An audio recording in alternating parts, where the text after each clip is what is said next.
Hello judicial aspirant, this is the Pahuja Law Academy. My name is Gyanand Pandey. आज आप लोगों के समक्ष एविडेंस एक्ट के कुछ महत्वपूर्ण सेक्शन जो आपको जुडिशरी के एग्जाम में आप देख सकते हैं। जुडिशरी के अगर मेंस का एग्जाम दे रहे हो तो इन सेक्शनों को आप देखोगे, और मेंस के एग्जाम में जो सेक्शन एविडेंस एक्ट के हैं उनको हम एज ए ग्रुप के तौर पे देखेंगे कि किन सेक्शनों से आपको प्रॉब्लम बेस्ड क्वेश्चन बनते हैं, किस सेक्शनों से आपको मुख्य परीक्षा में लॉन्ग क्वेश्चन लिखने होंगे, और कुछ ऐसे सेक्शन है जिस पर हम केवल एक शॉर्ट नोट्स के तौर पे लिख सकते हैं। तो हमारा जो आज का लेक्चर होगा वह एविडेंस एक्ट के इन्हीं सेक्शनों को 3 भागों में हम पर्टिकुलर इसको रख के देखेंगे कि कौन से सेक्शन प्रॉब्लम बेस पे हैं, कौन से सेक्शन लॉन्ग बेस पे अगर लॉन्ग क्वेश्चन उसको लिखोगे, अब कौन से क्वेश्चन पे शॉर्ट नोट्स के तौर पे उसके तैयार करोगे। तो अगर हम शॉर्ट नोट्स की बात करें तो आप पहले इन सेक्शनों में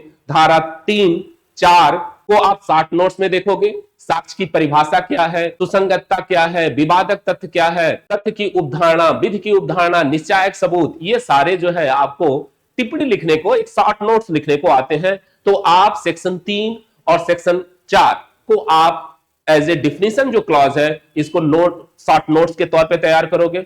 और दूसरी, अगर हम प्रॉब्लम बेस्ड देखें, आजकल जुडिशरी के एग्जाम में कुछ इलस्ट्रेशन पे प्रॉब्लम भी बना के पूछता है, या वैसे भी प्रॉब्लम एक किसी केस का प्रॉब्लम दे देगा तो उसको आपको करना होगा।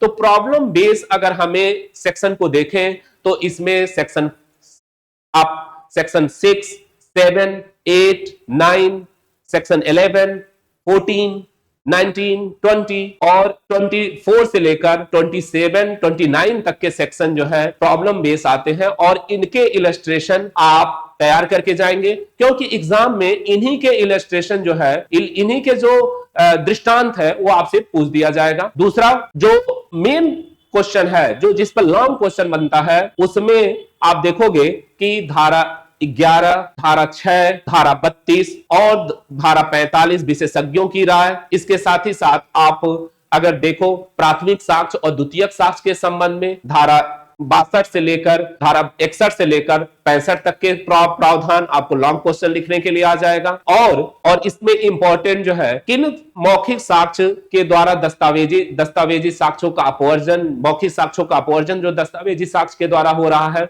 इसके संबंध में सेक्शन 91 से लेकर और 91, 92 से जो है इन लॉन्ग क्वेश्चन बनेगा, और 93, 94 से हो सकता है कि प्रॉब्लम बना के आपसे क्वेश्चन पूछा जाए।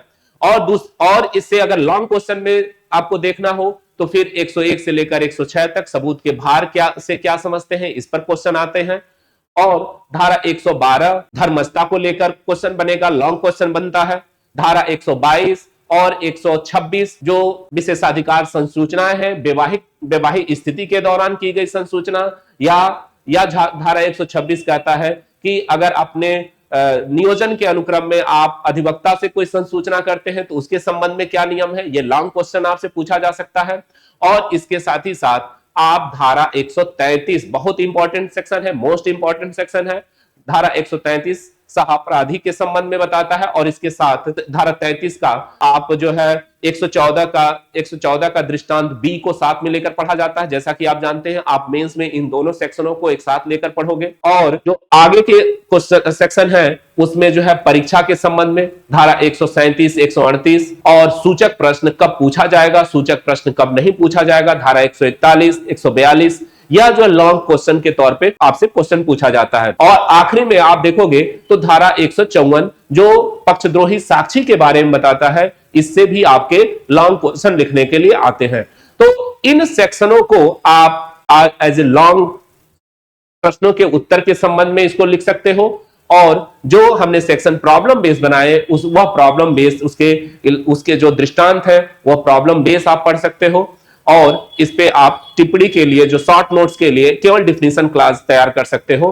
तो आपका एविडेंस का पेपर अच्छा होगा, और इन सारे सेक्शनों को ही पढ़ते हुए आप एक नोट्स बनाएं और इसी फॉर्मेट में नोट्स बनाएं, आपका एग्जाम क्रैक होगा। आशा करता हूं कि यह वीडियो आपको अच्छा लगा होगा। धन्यवाद।